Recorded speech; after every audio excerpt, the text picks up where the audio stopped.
امام زمانہ کی سلامتی کے لیے بلند تر صلوات۔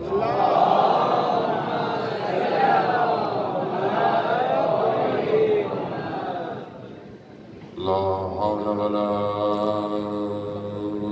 قوة إلا بالله العلي العظيم۔ حسبنا الله ونعم الوكيل، نعم المولى ونعم النصير۔ أعوذ بالله من الشيطان الرجيم، بسم الله الرحمن الرحيم۔ الحمد لله الذي يؤمن الخائفين وينجي الصالحين ويجزع المستكبرين ويهلك ملوكا ويستخلف آخرين، والصلاة والسلام على رسول ثقلين محبوب رب المشرقين والمغربين جد الحسن والحسين، نبينا سيدنا بالقاسم محمد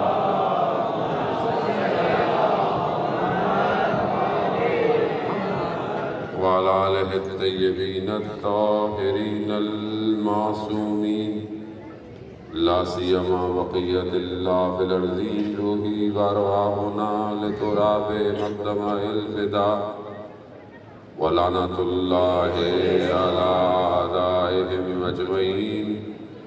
بسم الله الرحمن الرحيم، رب اشرح لي صدري ويسر لي أمري واحلل عقدة من لساني يفقهوا قولي، أما بعد فقد قال الله سبحانه وتعالى في كتاب الحكيم والقرآن المجيد، ألا بذكر الله تطمئن القلوب۔ صلوات محمد۔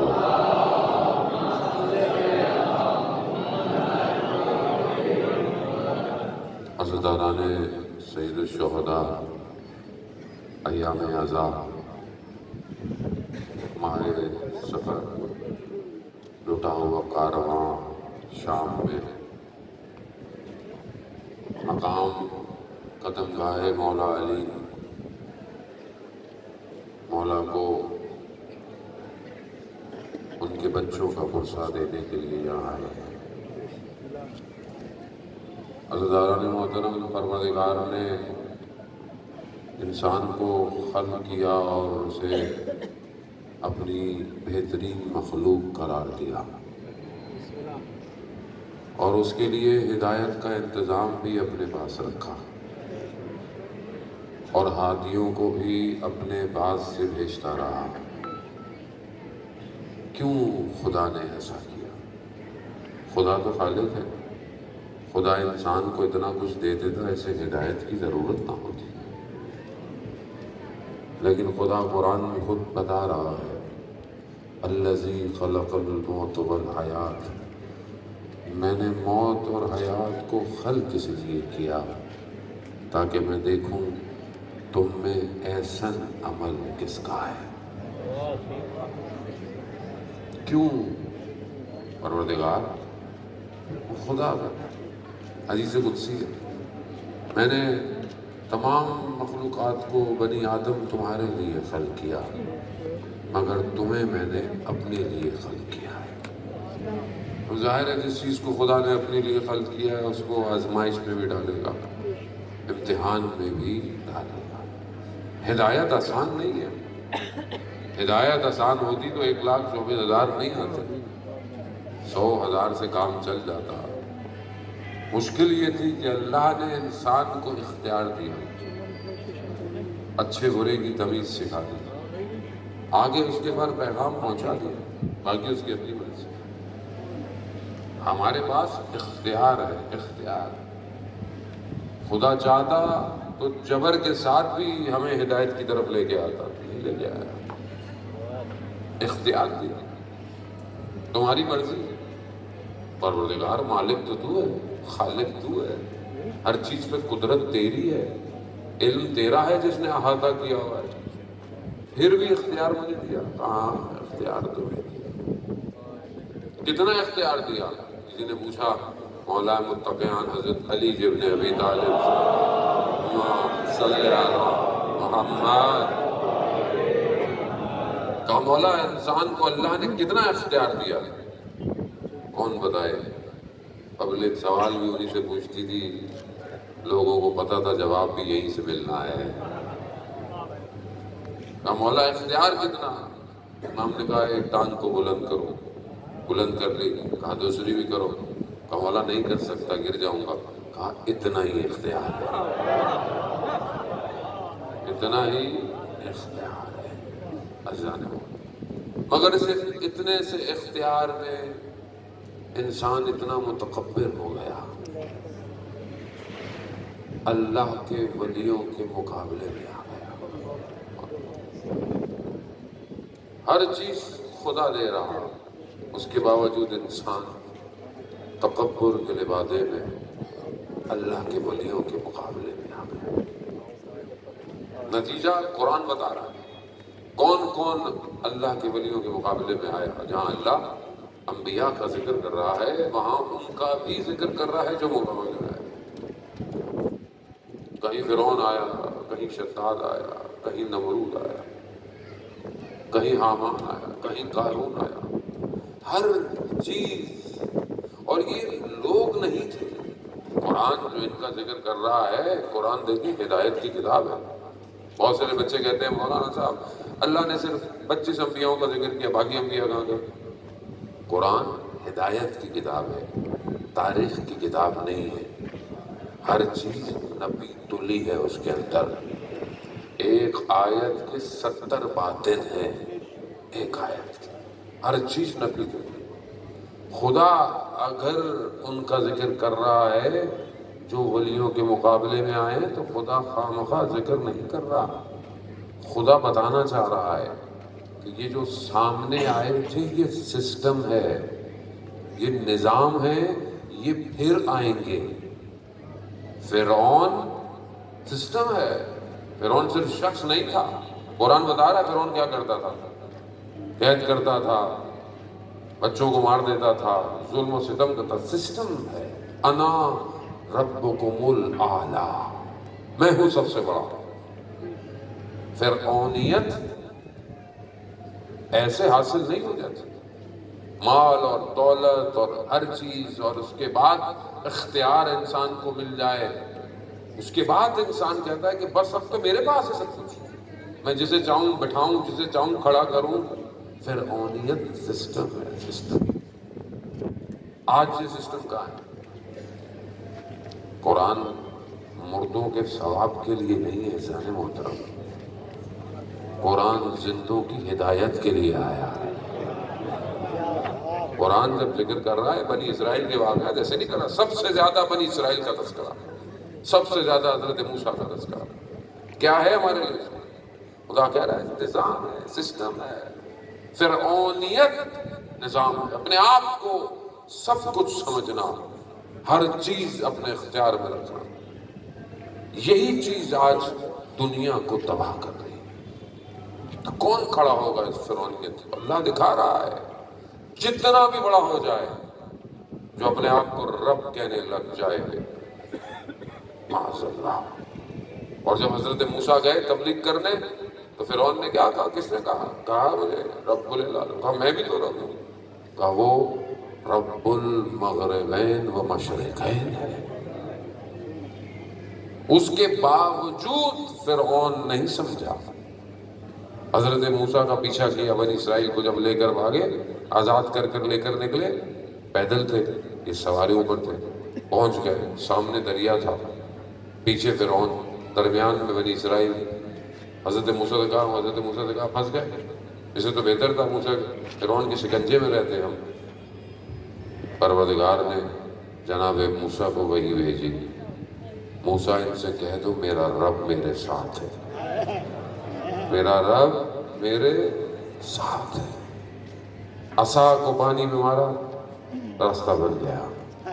وہ فرعون جو اپنے آپ کو کیا سمجھتا تھا، اسی پانی کے راستے میں اترا اور اسی میں ڈوب کے مر گیا۔ فرعونیت کچھ کر نہیں سکتی، خوف انسان کے باطن میں ہوتا ہے، اور یہی سسٹم چلتا آیا۔ ہر نبی کے مقابلے میں ایک سسٹم آتا رہا، یہاں تک کہ پروردگار نے اپنے آخری نبی کو بھیج دیا، اور جب آخری نبی آئے تو بھی انہوں نے بڑی کوشش کی، کسی طریقے سے روکے روکے روکے روکے۔ اب کربلا ایک حادثہ نہیں ہے، کربلا اچانک نہیں ہوا۔ کربلا میں جو ایک طرف تھا وہ انبیاء کا وارث تھا، دوسری طرف جو تھا وہ ان سب کا وارث تھا۔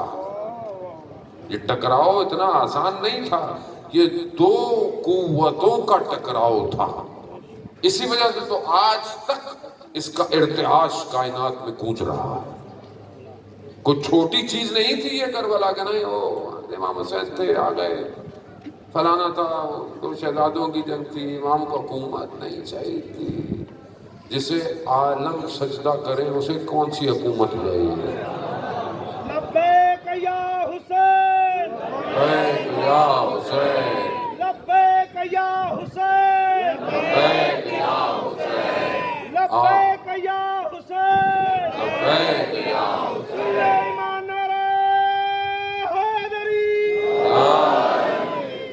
پورا عالم پروردگار کے سجود میں ہے، اور جسے وہ بھیج دے اسے کون سی حکومت چاہیے؟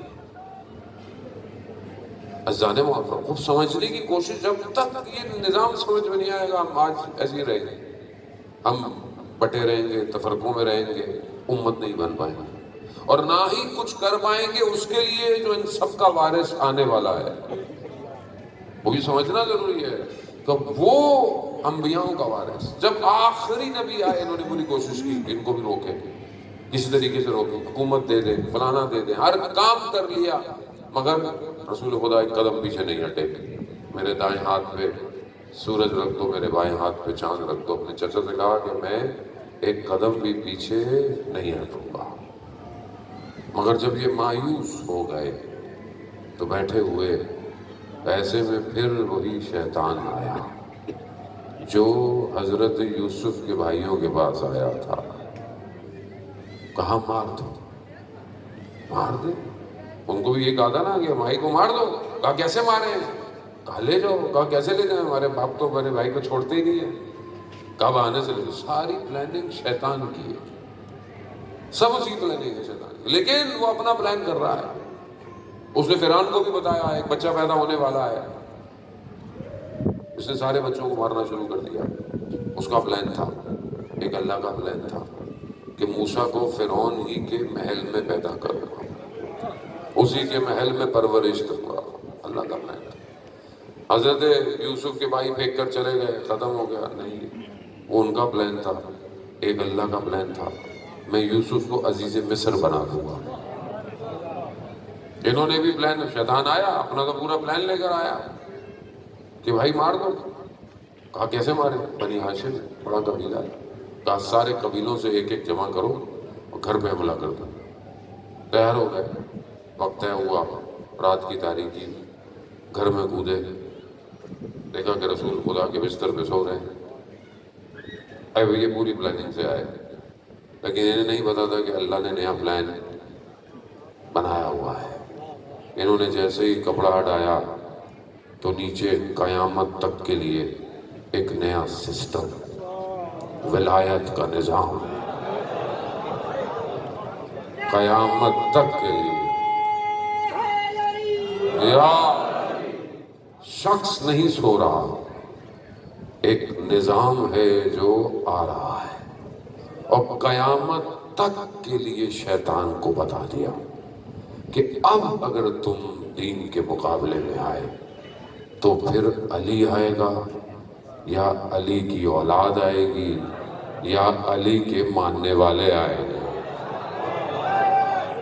ولی اللہ، علی اللہ، یا اب یہ سسٹم تھا. اور اب اس کے بعد دیکھیں آپ تمام جنگوں میں جیسے کہ کہا کہ گوگل کر لیں. ویسے گوگل ہمارا ہے نہیں, ویسے وہ بھی بہت تیز ہے, اپنی مرضی کی چیزیں دکھاتا ہے. تو ہر جنگ میں کون نظر آیا؟ علی. بدر میں علی, احد میں, خندق میں, کل کا کل ایمان کل کے کل کفر کے مقابلے میں جا رہا ہے. ایمان ہے نا, کل کا کل, کوئی استثناء نہیں لگائی امام رسول خدا نے. یہ نہیں کہا کہ آج کے دور کے لیے, کل کا کل ایمان, یعنی ایمان ہی یہی ہے. ایمان کسے کہتے ہیں؟ وہ یہی ہے. اگر یہ ہے تو پھر ایمان ہے. کل کے کل کفر کے مقابلے میں جا رہا ہے. خندق اور پھر خیبر, 39 دن مسلمان لڑتے رہے. پہلے نہیں بھیجا, ورنہ کہتے ہیں ہمیشہ پہلے بھیج دیتے ہیں, سب جاؤ ادھر. لیکن نظام کو سمجھے. میں یہ ساری باتیں آپ نے سنی نہیں, میں تو بس ایک طالب علم ہوتے ہوئے درس آپ کو واپس دینے آیا ہوں. سب سنا گیا آپ نے, لے کے کہیں اور جانا ہے اگر پہنچ گئے تو. 39 دن تک مسلمان لڑتے رہے. خیبر کیا تھا؟ قلعہ. کس چیز کا؟ نظامی قلعہ, اسٹریٹجیکل جگہ. انہوں نے سنا ہوا تھا کہ آخری زمانے میں نبی آئے گا, مگر اس سرزمین پر آئے گا. انہوں نے اپنے آپ کو اس سرزمین کے گرد بسانا شروع کر دیا. انہیں یہ یقین تھا کہ نبی ان کے اندر سے آئے گا, لیکن نبی ان کے اندر سے, انہوں نے اسی کی حفاظت کے لیے خیبر کا قلعہ بنایا ہوا تھا. وہ آرمی کی ایسی اسٹرانگ جگہ تھی, تبھی تو 39 دن تک لڑتے رہے مسلمان. دروازہ ایسا تھا جسے 40 لوگ کھولتے تھے. آسان تھا, خود کیسا تھا کہ جس کے خوف سے لوگ بھاگتے تھے. 39 دن تک رسول خدا دکھانا چاہ رہے تھے, میں اسے بھیجوں گا جو کرار ہوگا. غیر یعنی سسٹم ہے, ہم سمجھے نہیں. ہم نے مولا علی کو فرمایا ولایت نظام ہے. دنیا پورے عالم کائنات میں سب سے اوپر ولایت کا نظام ہے. ولایت کا نظام. اللہم صلی علی محمد. پروردگار کہہ رہا ہے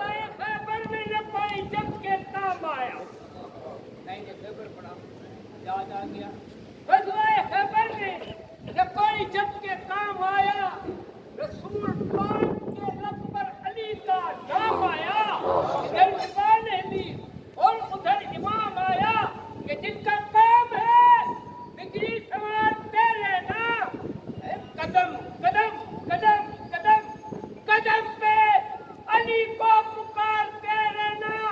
حیدرآباد قدم پا کے مومنو, ہاتھوں میں تھکاوٹیں مت چھوڑو, دونوں ہاتھ بلند کر کے نعرہ حیدری. سلامت سلامت. حضرات محترم, ولایت نظام ہے. ہم فرقوں میں بانٹ دیا. نظام الہی ہے, کائنات اسی نظام سے چل رہی ہے. انما ولیکم اللہ. خدا قرآن میں کہہ رہا ہے انما حسر ہے, یعنی اس کے سوا تمہارا اور کوئی ولی. انما ولیکم اللہ و رسول. اللہ تمہارا ولی ہے, رسول ہے, اور وہ لوگ جو ایمان لے کر آئے. اور اس کی بھی شرط لگائی, آگے قید لگائی, جو لوگ ایمان لے کر آئے اور رکوع کی حالت میں زکوٰۃ دیتے ہیں, صرف یہ تمہارے ولی ہیں. قرآن سیدھا سیدھا ترجمہ, نہ کوئی لیفٹ ہے نہ کوئی رائٹ ہے. کس نے دیا رکوع میں؟ زکوٰۃ. ولی ہے. ولایت سب سے ہائیسٹ ڈگری ہے. عالم اسی کے ذریعے چل رہا ہے. امام اس عالم سے لے رہا ہے سب کچھ. ہم سمجھتے ہیں فلانا امام شیعوں کا امام، سنیوں کا امام، حنفیوں کا امام، حنبلیوں کا امام، ملک. ہمارا امام فرقے کا امام نہیں ہے. ہمارا امام مسجد کا امام، ہمارا امام کائنات کا امام ہے. کائنات اسی کے وجود سے چل رہی ہے. خدا کا نظام ہے، اس میں ناراض ہونے والی کوئی بات نہیں. پروردگار نے بنایا اسے. بھائی سورج سے روشنی نہیں لوں، کیسے نہیں لوں؟ اللہ سورج کیوں بنایا تم نے؟ روشنی کیوں آ رہی ہے؟ کہیں اور سے دے دیتا. کہا میری دنیا ہے، میں جیسے چاہوں گا ویسے بناؤں گا. سورج روشنی دے گا، پانی پیاس ہو جائے گا، بادل پانی برسائے گا، زمین آگ اناج اگائے گی. میرا نظام ہے یہ. میں جسے اختیار دے دوں، میں جسے اپنا ولی بنا لوں، اس کے ذریعے سے. اللہ کہہ رہا ہے کہ یہ حجت جب تک کائنات میں ہوگی کائنات بچی رہے گی. ہر زمانے میں اللہ نے اپنی حجت کو بھیجا. رسول خدا کے جانے کے بعد کیسے ہو سکتا تھا؟ اب یہ نظام ہے. ہم تاریخ کے دریچوں میں بٹ گئے اور حق سے دور ہو گئے. ہم سمجھ نہیں پائے. علامہ امینی رضوان اللہ تعالیٰ علیہ، جنہوں نے 30 سے 40 سال لگائے صرف ایک کتاب لکھنے میں، غدیر، جس میں مولا کے فضائل لکھے، مناقب، اشعار، جتنا ہو سکتا تھا بغداد میں، دمشق میں، ہندوستان، جہاں جہاں ہو سکتا تھا اس کتاب کے لیے سب جمع کیا. انہیں پتہ چلا بغداد کا ایک پروفیسر ہے، دوسرے مسلک کا، امام پر کچھ لکھ رہا ہے. چلے گئے یہ کہ میں سے پوچھوں یہ کیا لکھ رہا ہے، کہیں کچھ غلط ہی نہ لکھ دے. پہنچا، جیسے اس کے گھر میں داخل ہوا، گھر سے خوشی کی لہر دوڑی، آواز آئی اہل خانہ سے. پہنچ گئے، بیٹھے، پوچھا کہ آپ مولا کے فضائل لکھ رہے ہیں، کیا لکھ رہے ہیں؟ کہا آپ بتا دیں مولا کے فضائل. کیوں؟ کہا علی مال حق و حق المال علی. تو کہا یہ پروفیسر نے کہا یہ تو کوئی فضیلت نہیں ہے. کہا کیوں؟ کہا یہ تو جناب عمار کی بھی ہے، اور آج جناب عمار کی روز شہادت ہے. 9 صفر حضرت عمار کا روز جنگے. آئے علی والو، علی والو، علی والو، علی مولا، علی مولا. ایسا محترم، خیر جانے دیں. وہ حضرت عمار رسول خدا کی خدمت میں آئے تھے. بریکٹ دوسرا، اب دیکھتا ہوں آپ کا ذہن کتنے بریکٹ برداشت کر سکتے ہیں. آئے، بزرگ تھے، باپ بصیرت صحابی تھے. رسول خدا سے پوچھا یا رسول اللہ، آپ کے جانے کے بعد میں فتنہ دیکھ رہا ہوں، میں کہاں جاؤں؟ ایسے میں دیکھا کہ ایک طرف سے مولا کائنات آ رہے تھے. رسول خدا نے کہا کہ عمار، پورے دنیا کے لوگ ایک وادی میں ہوں، علی ایک وادی میں ہو، علی کی طرف جانا. اس لیے کہا عمار مال حق و حق المار. تو اس پروفیسر نے کہا یہ تو جناب عمار کے لیے بھی ہے. تو علامہ بھی نے کہا کہ آپ نے پوری حدیث نہیں سنی. حضرت عمار کے لیے کہ حق عمار کے ساتھ ہے اور عمار حق کے ساتھ ہے، اور جہاں جہاں حق جائے گا عمار وہاں وہاں جائے گا. مگر حضرت علی کے لیے یہ نہیں ہے. کہا کیا ہے؟ کہا علی مال حق و حق المال علی. علی جہاں جہاں جائے گا حق وہاں جائے گا.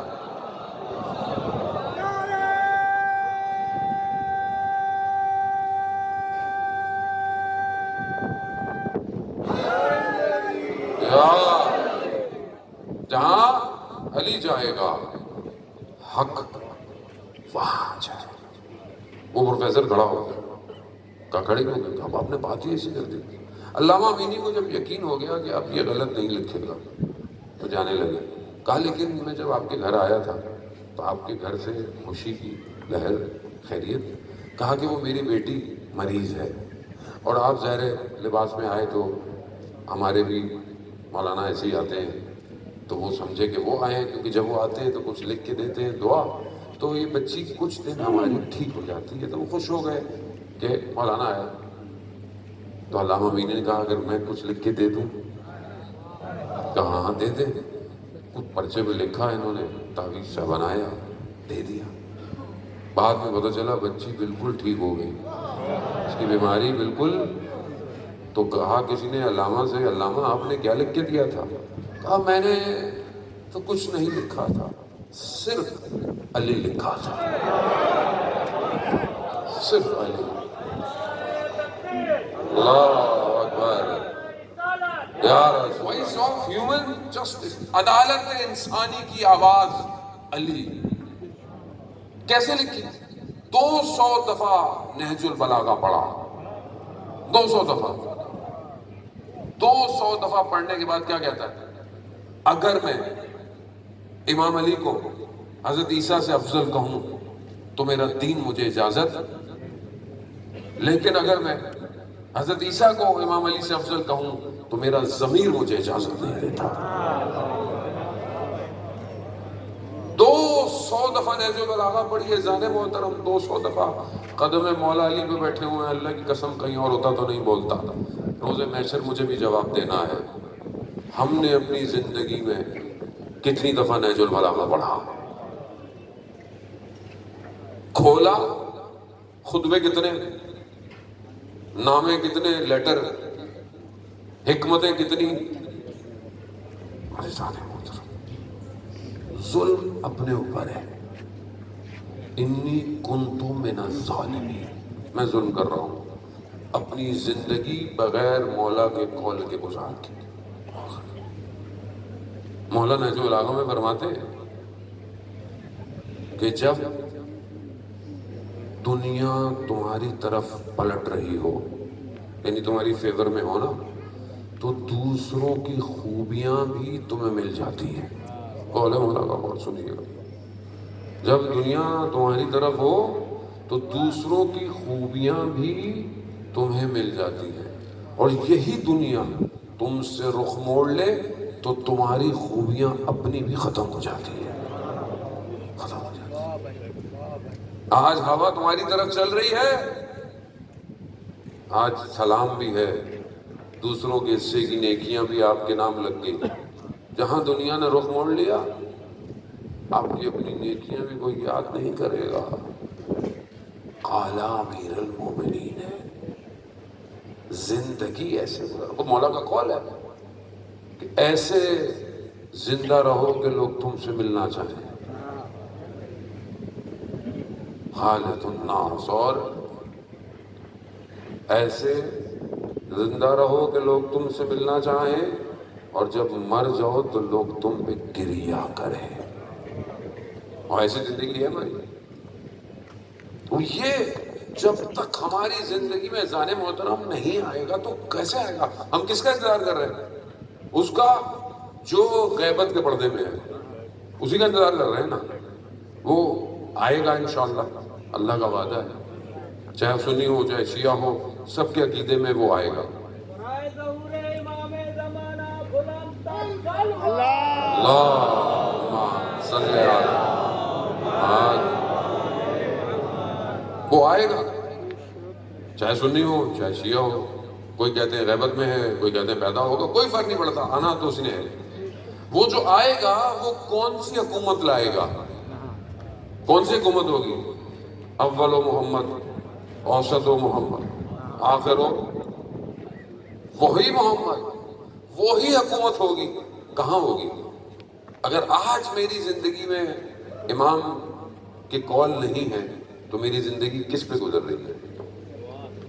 قالا امیر المومنین، قالا امام صادق، قالا امام باقر، میری زندگی میں اذان محترم نہیں۔ آپ مجلس سنتے ہیں، ذکر خدا ہے، ذکر امام ہے، عبادت ہے، عبادت کی جگہ ہے، لیکن اس سے کام پورا نہیں ہوگا، خود محنت کرنی ہے آپ نے۔ آپ دیکھیں اسلام زندگی کے بارے میں کیا فرماتا ہے، کیا کہہ رہا ہے؟ اخلاق، تین چیزیں ہیں نا، عقیدہ، احکام اور اخلاق، تینوں پر ہماری جو کتاب اربع کی پہلی کتاب اصول کافی، اصول کافی، کتنی ہمارے پاس حدیثیں اس چیز پر، کبھی ہمیں فرصت نہیں۔ اذان محترم، ایسے اگر ہم پڑھیں گے تو ہم امت نہیں بنا سکتے، امت نہیں بنا سکتے۔ ذمہ داری کندھوں پر ہٹا کر ہم امام میں زمانہ تک نہیں پہنچ سکتے۔ یہ یاد رکھیے گا، امام کے پاس وہی پہنچے گا جو اپنی زندگی کو امام کی اطاعت میں گزارے گا۔ امام کی اطاعت، امام کی اطاعت ضروری ہے۔ عالم دین بہت بڑے آیت اللہ شمس الدین اپنی کتاب میں واقعہ بیان کرتے ہیں، میں نے کافی دفعہ یہ پڑھ بھی چکا ہوں، کہ بصرہ کے شہر میں ایک شخص تھا جس کے پاس جو تھی وہ جڑی بوٹیوں کی دکان تھی۔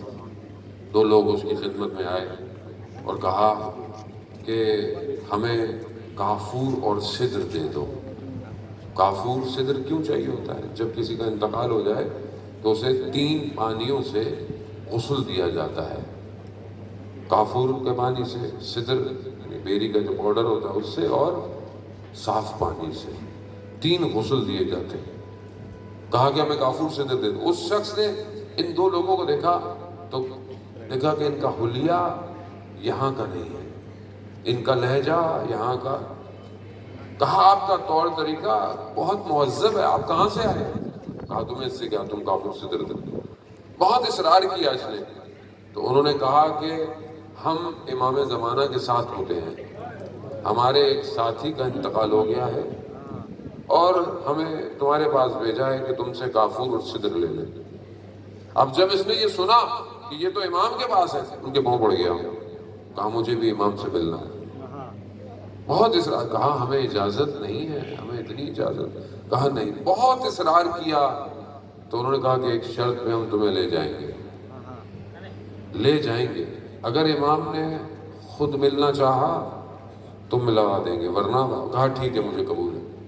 کافر صدر اٹھایا، دکان بند کی اور ان کے ساتھ چلنے لگا۔ چلتے چلتے گیا، پانی دیکھا، دونوں پانی کے اوپر چل رہے ہیں۔ انہوں نے مڑ کے دیکھا، کیا کر رہے ہو؟ کہا میں پانی پہ کیسے چلوں؟ کہا بسم اللہ پڑھو اور اللہ کو آخری حجت کا واسطہ دو، اور دیکھا پانی کے اوپر چلنا شروع ہو گیا۔ پانی میں چلتے چلتے درمیان میں جہاں صرف پانی پانی تھا، دیکھا بادل آئے، بادل برسنا شروع ہوئے۔ جیسے ہی اس کا لباس گیلا ہوا، اس کے ذہن میں آیا کہ یہ اپنی چھت کی، دکان کی چھت پہ صابن سوکھنے کے لیے رکھ کے آیا تھا، کہیں وہ گیلے تو نہیں ہو گئے۔ جیسے ہی خیال آیا یہ خود پانی میں ڈوب گیا، ہاتھ پاؤں مارنے لگا۔ دونوں نے مڑ کے، ایک شخص نے کہا کہ تم جا کہاں رہے ہو اور سوچ کہاں رہے ہو؟ کہا کیا کروں؟ کہا بسم اللہ پڑھو، آخری حجت کا واسطہ دو۔ دیا دوبارہ، پھر چلنا شروع۔ چلتے چلتے کنارے میں لگا، خیمہ تھا، سبز رنگ کا نور نکل رہا تھا، اسے روک دیا انہوں نے، اندر گئے دونوں۔ اس نے سنا اس نے، انہوں نے کہا کہ مولا بہت اصرار کر رہا تھا، ہم لے آئے، آگے آپ کی مرضی ہے۔ تو اس نے سنا کہ امام فرما رہے ہیں جس کا ذہن صابن میں ہو وہ ہمارے کسی کام کا ایسا نہیں ہوتا۔ اس کی دکان تھی ہربل کی، جڑی بوٹیوں کی، اس کا صابن، ہمارا صابن کیا ہے؟ ہر شخص کا صابن الگ ہے۔ میرے لیے کتابیں، مدرسہ ہے نا، میں نے بنایا ہے نا ہر چیز، یہ عادت ہے، لیکن یہ رکاوٹ آ گیا میرے لیے۔ حجاب بن جاتا، نور خود حجاب بن جاتا ہے، حجاب بن جاتا ہے، حجاب۔ میں تو نوکر ہوں، میں تو یہاں مولا کا نوکر ہوں۔ جس کا ذہن صابن میں ہو، ہمارا ذہن صاف ہے امام تک جانے کے لیے۔ میں تو نماز پڑھتا ہوں تو ذہن ادھر ادھر چلا جاتا ہے۔ تھوڑی دیر کے لیے انسان نماز میں اپنے ذہن کو کنٹرول نہیں کر سکتا۔ آسان نہیں ہے، ولایت قیمت مانگتی ہے ذہن محترم۔ اگر ولایت آسان ہوتی تو پھر 72 نہیں 72 لاکھ ہوتے کربلا میں۔ بہت ضروری ہے ذہن محترم کہ ولایت کو سمجھیں اور عمل کریں زندگی میں۔ اب مشکل نہیں ہے، پریکٹیکل ہے۔ آپ بولے مولانا صاحب آپ تو ہمیں اعتراض ہی کر کے، میں نہیں اعتراض کر کے نہیں جا رہا، بہت ایزی ہے۔ میں نہج البلاغہ کا خطبہ ہے، خطبہ متقین، 190 ہے، 5 منٹ میں 191 ہوگا۔ آپ کو کتاب بھی خریدنے کی ضرورت نہیں ہے، میں آپ کے لیے آسان کر کے جا رہا ہوں۔ قدم گاہ مولا میں آپ کو ہدیہ دے کے جا رہا ہوں، موبائل کی اپلیکیشن، شیعہ tool kit, divine plus, امامیہ app, نہج البلاغہ کا ٹچ کرنا ہے، آپ نے صرف انگلی سے ٹچ کرنا ہے، نہج البلاغہ کھل جائے گا، اردو میں، انگلش میں، فارسی میں، عربی میں، اردو میں، عربی نہیں آتی، اردو میں فوراً کھل جائے گا۔ خطبے، نامے، یا پھر نیچے حکمتیں، حکمت سے شروع کریں۔ جیسے قرآن بچے کو سکھانے کے لیے پہلے 30واں پارہ پڑھاتے ہیں نا پیچھے سے، نہج البلاغہ بھی پیچھے سے پڑھا جائے، حکمتیں پڑھیں، پڑھتے رہیں، سمجھ میں آئے نہ آئے پڑھتے رہیں، پڑھتے رہیں، پہلی دفعہ پڑھتے رہیں، پڑھتے عادت ڈالیں۔ کالا انسٹاگرام، کالا ٹک ٹاک، کالا فیس بک، صبح سے شام پڑھتے ہیں، ایک ہی خبر کو 4 نیوز چینل پہ دیکھتے ہیں، پھر بھی دل نہیں بھرتا۔ امیر المومنین کا قول زندگی اور آخرت بدل دے گا۔ خطبہ متقین 190۔ کون؟ حمام، مولا کا صحابی ہے، مولا کی خدمت میں آیا، مولا مجھے متقین کی صفات بتائیں۔ امام نے اس کو بتایا کہ متقی تقویٰ، پرہیزگاری ہے، جو اللہ نے کہا ہے عمل کرو، جو منع کیا چھوڑ دو۔ کہا نہیں مجھے مولا اور بتائیں۔ امام نے کہا برداشت نہیں کر پاؤ گے، کہا نہیں مجھے مولا اور بتائیں۔ امام نے پورا خطبہ بیان کیا، متقین کی صفات بیان کی، اور جب خطبہ ختم ہوا حمام کی روح پرواز کر گئی۔ امام المتقین کوئی بھی نہیں ہے سوائے علی ابن ابی طالب کے۔ انسان پوری زندگی میں ایک دفعہ خطبہ متقین نہ پڑھے۔ قرآن کیا کہہ رہا ہے؟ مدلل، متقین کے لیے ہدایت ہے۔ تو متقین کہاں بنے ہم؟ امام بتائیں گے نا، اور مجھے بتائیں کسی اور نے بتایا آج تک؟ کسی اور کے پاس ہے؟ کوئی بھی نہیں ہے اور سوائے امام کے۔ امام صرف اس دنیا کے لیے نہیں ہے ذہن محترم، قیامت میں سمجھ میں آئے گا امام کسے کہتے ہیں۔ قسیم النار والجنہ، جنت اور جہنم کو تقسیم کر، جنت کی دروازے کی جو کھونٹی ہے نا، کھونٹی، اس کو جب ہلایا جائے گا تو آواز آئے گی علی علی علی علی، لیکن وہاں پہنچنا بھی تو ہے۔ خطبہ متقین کا ایک حصہ اور آپ سے اذان محترم التماس دعا۔ امام علی نے خطبہ متقین میں بہت ساری صفات بتائی امام پروردگار کہ ظاہر ہے علم الہی ہے، نظام الہی ہے۔ امام جانتا ہے انسان کی تربیت کیسے کرنی ہے۔ امام نے جب کہا تھا نا سلونی سلونی، پوچھو مجھ سے، اس سے پہلے کہ میں تمہارے درمیان میں نہ رہوں، میں زمین سے زیادہ آسمان کے راستوں سے واقف ہوں۔ امام نے کیوں نہیں بتایا آسمان کے راستے؟ امام کو پتا تھا انسان اسپیس میں پہنچ جائے گا، جیمز ویب بنا لے گا، سیٹلائٹ بنا لے گا، اسکائی اسکریپرز بنا لے گا، اے آئی کا دور آ جائے گا، روبوٹس بنا لے گا۔ امام کو پتا تھا، لیکن انسان نہیں بن پائے گا۔ اسی لیے امام نے جو نہج البلاغہ دیا وہ انسان بننے کا فارمولہ ہے۔ امام فرماتے ہیں متقین وہ ہے کہ جو رات کی تنہائی میں کھڑا ہو کر قرآن کی آیات کی تلاوت کرتا ہے،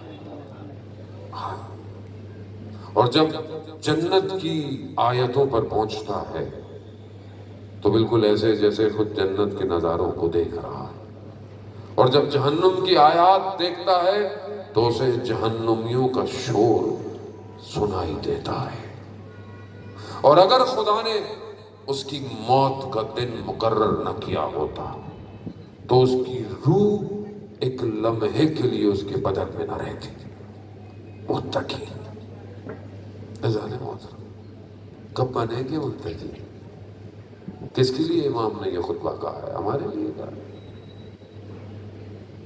ہم تو کہتے نہیں مولانا صاحب مولا وارث ہے ہم تو نکل جائیں گے. اذان محترم نہیں ساتھ دے پائے لوگ، آسان نہیں ہے یہ ولایت. جب تک اندر نہ آئے نا لوگ اپنے سینوں کو امام کے لیے بنا نہیں پاتے.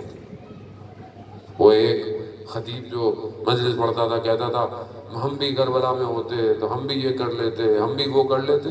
خواب میں امام کو دیکھا روز عاشورہ ہے امام نماز پڑھ رہے ہیں خود کھڑا ہوا ہے آگ میں بھگولا تیر آیا جیسے اس کے قریب آیا ہٹ گیا تیر امام کو جا کے لگا پھر کھڑا ہوا پھر تیر آیا پھر ہٹ گیا 3 دفعہ ہوا امام کی نماز ختم ہوئی. امام نے کہا آئندہ یہ جملے کبھی نہیں بولنا میرے جیسے صحابی کسی کے نہیں تھے. آسان نہیں ہے ولایت. 70 دفعہ مارا جائے 70 دفعہ زندہ کیا جائے ماں ترکتوں کا یا حسین. ہم تیار ہیں اپنے امام کے لیے. ہم سے کوفہ کا سوال نہیں پوچھا جائے گا ہم سے کربلا کا سوال نہیں پوچھا جائے گا. خدا کی قسم میں مولا کے قدم پہ پاس بیٹھ رہا ہوں. ہم سے بغداد کاظمین سامرا کوئی سوال نہیں پوچھا جائے گا کہ تمہارا امام 14 سال زندان میں رہا تم نے کیا کیا. نہیں پوچھا جائے گا. ہم سے پوچھا جائے گا 1180 سال سے زیادہ ہو گئے تمہارا امام غیبت میں تھا تم نے کیا کیا. کیا کیا تم نے؟ بیچ دیا تم نے اپنے نفس کو دنیا کی خاطر تھوڑی سی گناہ کی لذت کی خاطر. میں جوانوں سے کہہ رہا ہوں آپ میرے بیٹوں کی طرح ایک تصویر کے پیچھے اپنے نفس کا سودا مت کریں. ایک نامحرم تعلقات کے پیچھے اپنی رات برباد نہ کریں. کم سے کم نفس کی قیمت جنت ہے. مولا کا قول ہے میرا بھی نہیں ہے مولا کا قول ہے. کم سے کم اگر بیچنا بھی ہے تو کم سے کم جنت کے لیے بیچیں. کیوں بیچ رہے ہیں رات کو بیٹھ کے؟ کیوں روح بھاری ہو جاتی ہے کہ فجر میں اٹھا نہیں جاتا؟ ہم اس مولا کے ماننے والے ہیں جو رات کو 1000 رکعت نفل پڑھتا تھا. اس مولا کے ماننے والے ہیں. ہم کتنی رکعت نفل پڑھتے ہیں؟ چھٹے امام کا قول ہے لیسا من شیعتنا امام جعفر صادق علیہ السلام صلی علی محمد. امام فرماتے ہیں لیسا من شیعتنا وہ ہمارا شیعہ نہیں ہے جو تہجد کی نماز کو ترک کر دے. شیعہ نہیں ہے. آپ بولتے ہیں ہم تو مولانا نارمل نماز میں ٹینشن میں آپ تہجد پڑھا رہے ہیں. ایسی ہے ایسا. امام فرماتے ہیں چہرے کا نور چاہتے ہو تہجد پڑھو. آیت اللہ کشمیری فرماتے تھے دین چاہیے تہجد پڑھو دنیا چاہیے تہجد پڑھو آخرت چاہیے تہجد پڑھو. حدیث قدسی میں پروردگار ملائکہ سے خطاب کر رہا ہے.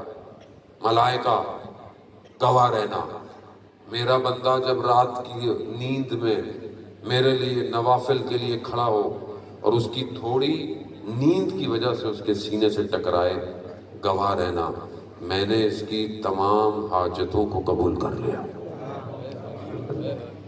اٹھے اس کی بات. مولا کے ماننے والے مولا تو کتنی مناجات کرتے تھے لیکن صرف میں گھر مسجد میں آؤں میں قدم گاہ پہ ڈیوٹی دوں میں امام بارگاہ میں مسجد میں یہ بندگی نہیں ہے. بندگی ہے کہ آپ گھر میں کیسے ہیں آپ کا کردار گھر میں کیسا ہے آپ کا اخلاق بازار میں کیسا ہے. ضروری ہے شخص. اس لیے تو امام فرماتے ہیں نا ہزاروں میں اگر ایک بھی ہو تو ہمارے لیے زینت بنو. زینت دور سے دیکھو اذان بہت ضروری ہے. بعض اوقات گھر کو عبادت کو خدا کو باہر ڈھونڈ رہے ہیں. خدا گھر میں ہوتا ہے خدا گھر کے اندر ہے، مولا کائنات گھر کے اندر کیسے تھے؟ خود رسول خدا بچوں کے ساتھ کیسے تھے؟ مدینہ کے یتیم بچے کہتے تھے، افتخار کرتے تھے کہ ہم چھوٹے ہوتے تھے رسول خدا ہمیں گلوں سے لگاتے، سینوں سے لگاتے۔ رسول خدا نے کبھی بچوں کو پہل نہیں کرنے دی سلام کی۔ کوئی بچہ نہیں کہتا تھا کہ ہم پہلے سلام کیا، نہیں۔ ہمیں کوئی بچہ سلام نہ کرے ہم کہتے ہیں ماں باپ نے سکھایا نہیں تمہیں بیٹا۔ روایات کہتی ہیں بچے کو دن میں 12 دفعہ سینے سے لگاؤ، بوسا دو، کرتے ہیں لوگ۔ حدیث کی صاحب آپ نے پڑھی، بی بی کیا فرما رہی ہے کہ بچے آ رہے ہیں، یا قرۃ عینی، اے میرے آنکھوں کی ٹھنڈک۔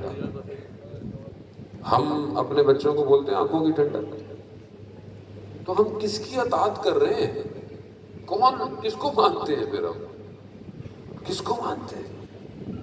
اخلاق، کردار اسلام کو کردار چاہیے۔ ایک صحابی کو رسول خدا دفنانے جا رہے ہیں، کبھی دائیں سے جنازہ اٹھاتے ہیں، کبھی بائیں سے جنازہ اٹھاتے ہیں۔ بعد میں صحابیوں نے کہا یا رسول اللہ یہ آپ کیا کر رہے ہیں؟ کہا ملائکہ کبھی دائیں تھے کبھی بائیں تھے، میں بھی وہی کر رہا تھا۔ قبر میں اتارا، ماں نے جب اتنی شان و شوکت دیکھی کہ رسول قبر میں کھڑا ہے، ماں نے کہا کتنا خوش قسمت ہے میرا بیٹا۔ صحابی تھے۔ رسول خدا نے کہا کہ جلدی مت کرو، میں قبر میں عذاب دے کر آؤں۔ یا رسول اللہ ملائکہ جنازے میں؟ ہاں۔ عذاب کا باہر بہت اچھا تھا مگر گھر میں بد کلام تھا، کلام سے کون سا دین ہے؟ ماں باپ کا احترام نہ کرے آگے، بیوی شوہر کا احترام نہ کرے، شوہر بیوی کے آگے احترام نہ کرے، ہمسائے کا کوئی خیال نہ کرے، بازار میں انسان جھوٹ بولے، غلط تولے۔ اسلام ہے یہ؟ صرف مسجد میں اسلام نہیں چاہیے۔ ایسا نہیں بولتا وہ نہیں آئے گا، آئے گا، ہمارے پاس نہیں آئے گا۔ وہ تو اللہ کا وعدہ ہے، اسے تو کوئی نہیں روک سکتا۔ دنیا کی پوری طاقتیں روکنے میں لگی ہوئی ہیں، 39 دن تک لڑتے رہے مگر علم سے لیا جو کرار تھا، غیر فرار تھا، جس سے خدا بھی محبت کرتا تھا اور خدا اور وہ خود بھی خدا سے محبت کرتا تھا۔ وہ دروازہ جسے 40 لوگ کھولتے تھے 2 انگلیوں سے اکھاڑ دیا۔ نظام اسے کہتے ہیں، اور اسی نظام کے ماننے والوں نے 2 سال سے زیادہ ہو گیا 47 ملکوں میں سے 57 ملک اسلامی میں سے 56 ملک صرف زبان سے باتیں کرتے رہے۔ ایک علی والے ملک نے 12 دنوں کے اندر آج کے خیبر کو اکھاڑ دیا۔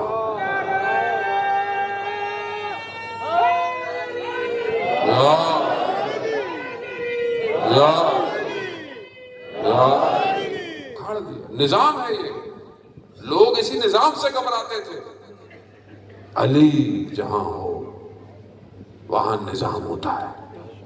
اپنے آپ کو تیار کریں جانے محترم، بس میں 10 بجتا آپ سے معافی بھی مانگتا ہوں، میری کوئی بات آپ کو بری لگی ہو، قصد بالکل نہیں تھا، اپنی اصلاح کے لیے میں نے آپ کی خدمت میں باتیں پیش کی۔ اللہم صلی علی محمد۔ نظام امام خود چلا رہے ہیں، امام نظام کو آگے لے کے جا رہے ہیں۔ اذان محترم، ہر دور میں امام کے بندے دنیا میں ہوتے ہیں۔ آیت اللہ خرازی اپنی کتاب روزنائی عالم غیب جو جمکران مسجد نے پبلش کی ہے، اس کے اندر جو ہے وہ بتاتے، مستند کتاب ہے، ڈاکٹر حسن عاملی 1915 اور 1917 کے درمیان کا واقعہ، پہلی جنگ عظیم۔ اس زمانے میں حکومتیں بہت دور دور تک تھیں، سرحدیں بڑھی ہوئی تھیں۔ ایران غیر جانبدار تھا، روس رشیا سوویت یونین ارومیہ کا بارڈر ہے.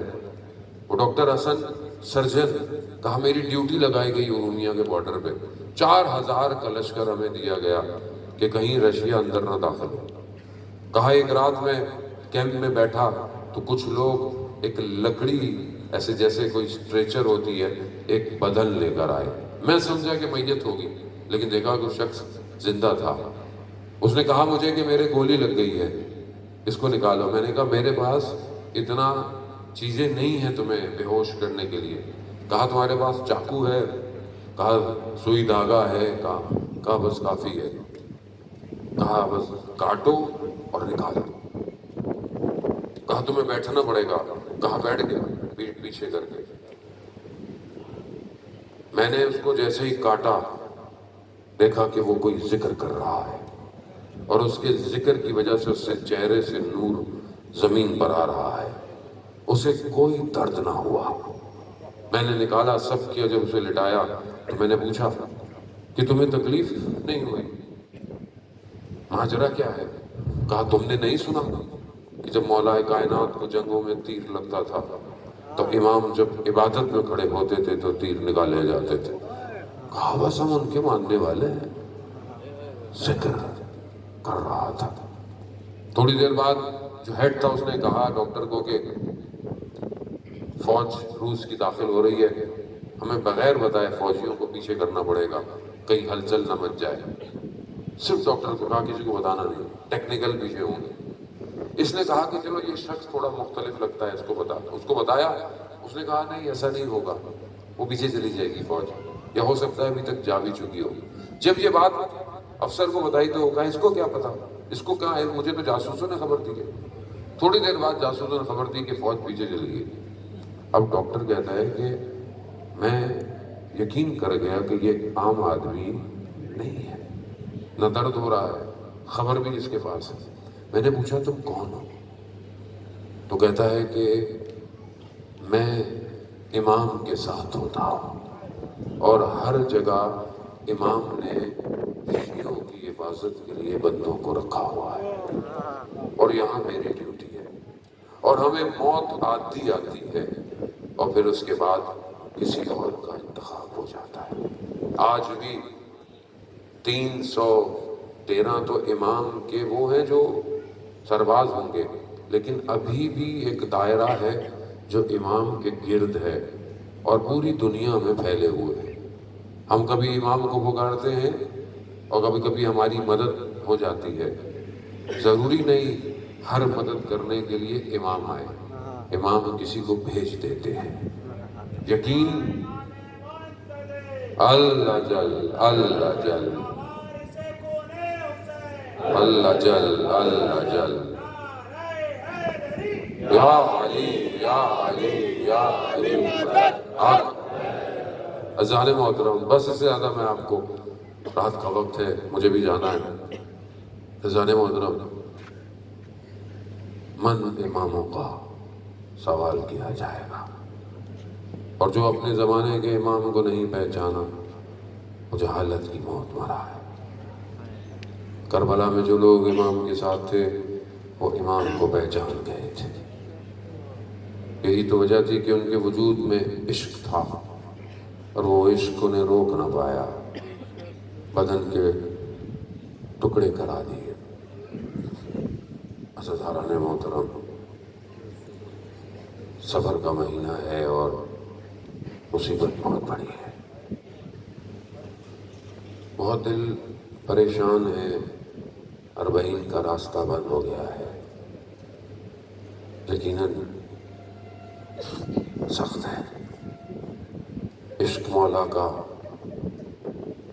بڑا شدید ہوتا ہے, آسان نہیں ہے. سال میں ہو سکتا ہے زندگی میں کوئی پہلی دفعہ جا رہا ہو, اپنا سب کچھ بیچ باچ کے. کیسا عشق ہے, کیسی تڑپ ہے, اسے حسین کہتے ہیں, جسے چکیاں پیس کے پالا ہو, جو رسول کے دوش ہے, جو رسول کی کمر پہ آ جائے.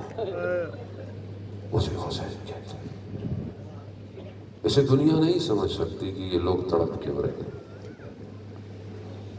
مگر انشاءاللہ اللہ کرے گا حالات بہتر ہو جائیں گے، راستے کھل جائیں گے اور آپ ایک نہ ایک دن چلے جائیں گے. مگر سلام ہو اس بچی پر جس کی حسرت ہی رہ گئی، حسرت رہ گئی. وہ شام کے زندان میں بھی اپنے بھائی سے یہی پوچھتی تھی، بھیا یہ پرندے شام کو کہاں جاتے ہیں؟ بہن اپنے گھروں کو جاتے ہیں، ہم کب مدینہ جائیں گے؟ ہاں بیٹیوں والوں، بیٹیاں بڑی اللہ کی طرف سے رحمت ہوتی ہیں. خدا آپ کی بیٹیوں کی نصیب اچھے کرے. مگر حسین کی بیٹیاں کوفہ اور شام، روزے عاشور آئی، امام کی سواری چلنا شروع ہوئی. دیکھا ایک بچی ہے جو لپٹ کے کھڑی ہوئی ہے، امام کی سواری ہلتی نہیں ہے. امام نے دیکھا بچی ہے. کون سی بچی؟ جو صبح سے دیکھ رہی ہے، جو گیا ہے وہ واپس نہیں آیا. کتنا جگر ہوگا اس بچی کا. بیٹیوں والوں، آپ بھی گھر سے جاتے ہوں گے نا، میری بیٹی بھی میرا انتظار کر رہی ہے کہ بابا آنے والے ہیں. خدا بہتر جانتا ہے. ایک دفعہ میں نے سوچا کہ میں کبھی گھر واپس نہ جاؤں تو میری بچی کا کیا ہوگا. ہم تصور نہیں کر سکتے. بچیاں انتظار کرتی ہیں، بیٹیاں. چھوٹی بچی دیکھا کہ بابا بھی جا رہے ہیں. امام نیچے اترے، بچی کو گلے لگایا، گریہ کیا. بچی نے نہیں کہا بابا سے بابا واپس کب آؤ گے. بچی کو پتا تھا بابا واپس نہیں آئے گے. بچی نے یہ کہا بابا ہمیں مدینہ واپس چھوڑو. امام نے کہا بیٹا اب دیر ہو گئی. امام نے کچھ کہا، بچی خاموش ہو گئی. روزے عاشور امام کی سواری چل پڑی. جنگ ہوئی. خدا کی آواز آئی، حسین بس. امام نے بھی کہا رزن میں قضائہی و تسلیما. حسین راضی. کس طرح سیدہ کا لال زین سے زمین پر آیا. سواری خیموں پہ پہنچی. اہل حرم سمجھے امام واپس آئے. جیسے ہی باہر نکل کے دیکھا سواری تنہا ہے. بہن پریشان ہو گئی. بہن نے ڈھونڈنے کی کوشش کی بھائی کہاں ہے. لوگوں کا ہجوم اتنا تھا، جس کے پاس جو تھا لے کے آیا ہے. تلوار والا تلوار لایا، نیزے والا نیزے لایا، تیروں والے تیر لائے، کوئی لکڑی لایا، کوئی پتھر لایا. بہن کو نظر نہ آیا بھائی. بہن اونچائی پہ چلی گئی. خدا کربلا کی زیارت نصیب فرمائے. دل زینبیہ کا مقام بلند ہے اور قتل گودیے گاہ نیچے ہے. جب تک بہن بلندی پہ پہنچی تو دیر ہو چکی. شمر جالس علی صدر، شمر سینے پہ بیٹھا، خود خنجر چلا رہا. دیر ہو گئی. مصائب سنے ہیں، میں بس آگے بڑھتا ہوں. شام غریباں خیمے جل گئے، بیوی نے رات کو بچوں کو گننا شروع کیا، دیکھا ایک بچی نظر نہیں آتی، بیوی مقتل کی طرف چلی گئی۔ مقتل کسے کہتے ہیں؟ جہاں سر بریدہ بدن بکھرے پڑے تھے، یوں کہیں گلشن زہرا کے پھول اجڑے پڑے تھے۔ رات کی تاریکی ہے، نظر تو آتا نہیں، دیکھا بچی ایک سینے پہ سو رہی ہے۔ بیٹیوں والو، بیٹیاں سینوں پہ سوتی ہیں، سینے پہ سو رہی ہے۔ بیوی نے بچی کو اٹھایا، یہ کیا کر رہی ہیں؟ کہا پھوپھی جان آپ تو جانتی ہیں نا، مجھے بابا کے سینے پہ سونے کی عادت ہے۔ کہا آپ کو کیسے پتا یہ آپ کے بابا کا سینہ ہے؟ سر تو موجود نہیں۔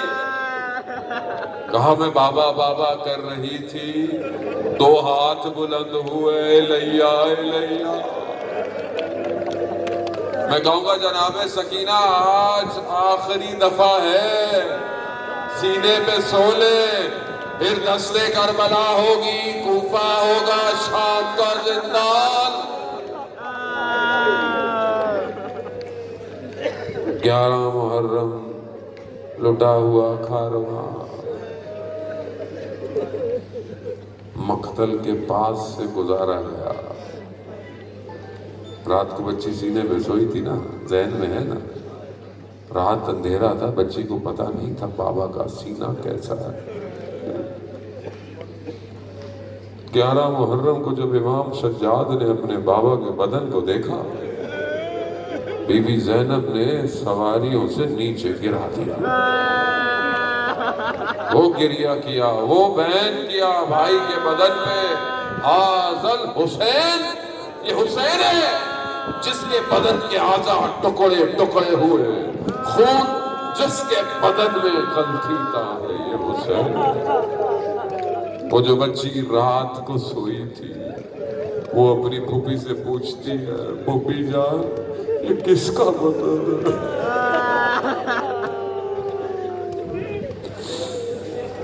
کھارواں بدنوں کو چھوڑ کر چلا، کوئی ماں حسرت سے اپنے بچوں کے بدن کو دیکھتی رہی، کوئی بہن بھائیوں کو دیکھتی رہی۔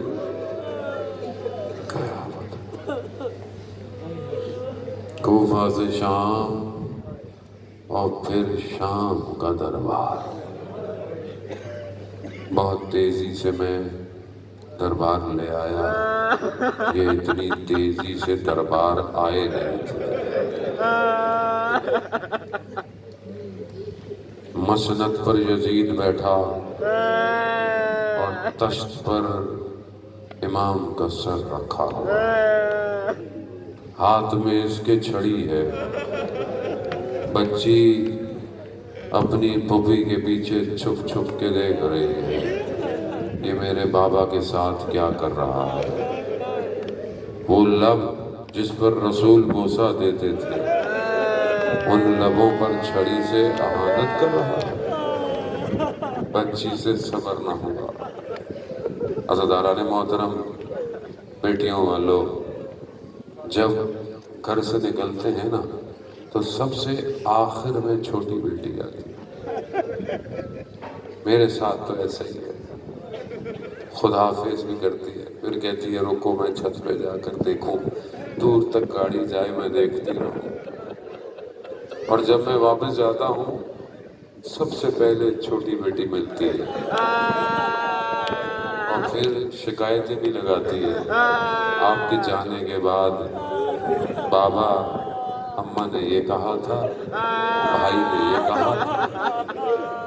عزاداران محترم، بچی شام کے زندان میں گئی نا، اس نے شور ہوا بابا بابا بابا بابا، آواز بلند ہوئی، یزید تک پہنچی۔